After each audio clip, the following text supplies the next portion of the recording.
Gulo talaga ang gusto ng China. Hindi lang sa West Philippine Sea at sa Taiwan nagsasagawa ng illegal actions. Hindi lang sa Argentina may illegal na Chinese maritime militia, kundi sa Australia at New Zealand din. Ang kaso mas malala doon. Nag-live fire exercises kasi ang PLA Navy. Dito nagpasabog ng mga missile, machine guns at cannon. Bago magpaputok, pinagbantaan pa ang lahat ng barko at eroplano sa paligid. Magpapasabog daw ang China. Lumayo kayo para hindi kayo madamay o matamaan. Pag kayo hindi lumaya sa paligid ng Chinese warship, wala kaming kasalanan pag kayong tinamaan. Security. This is Chinese Naval Task Force. We're conducting live fire exercise in a circle area. All vessels please keep smoke clear. Mukhang nagbababala na ang China sa New Zealand at Australia. Kung makikisali kayo sa gulo sa South China Sea o sa Taiwan, gantong bomba ang kakaharapin nyo. Rehearsing. What do you think they're rehearsing for?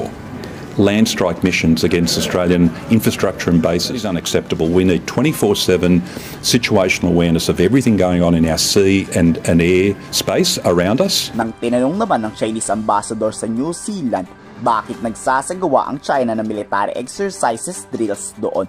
Ang sagot ng Chinese ambassador, bakit kayo may warship sa South China Sea? Napakayabang ng sagot, di ba? Why are they conducting live firing exercises? Why New Zealand warships near the coast of China? May mas nakakatakot pa dyan. Hindi lang sa West Philippine Sea ang balak sakupin ng China, kundi pati ang Palawan. Oo, Palawan daw ay parte ng Chinese territory. Babawiin daw ng mga Chinese sa kamay ng magnanakaw na Pilipinas. Nagpapakalat na naman nga ng fake news ang China ngayon. Ang sabi sa ninuno daw nila ang Palawan. Sa kanila daw tunay ang Palawan. Dito pinalagan niya ng National Security Council dahil dyan mas lalo ngang nanindigan ng AFP na huwag tanggalin ang US Typhoon missile. Try niyong sakupin yan. Remain steadfast in our commitment to defending our nation's sovereignty and ensuring regional stability. The deployment of the U.S. Typhoon missile in the country actually strengthens our defensive posture in the face of evolving security challenges, no? And it also aligns with our ongoing modernization efforts as well. So let us be clear with this. While they can demand all they want, no foreign power can dictate how we fortify our national defense.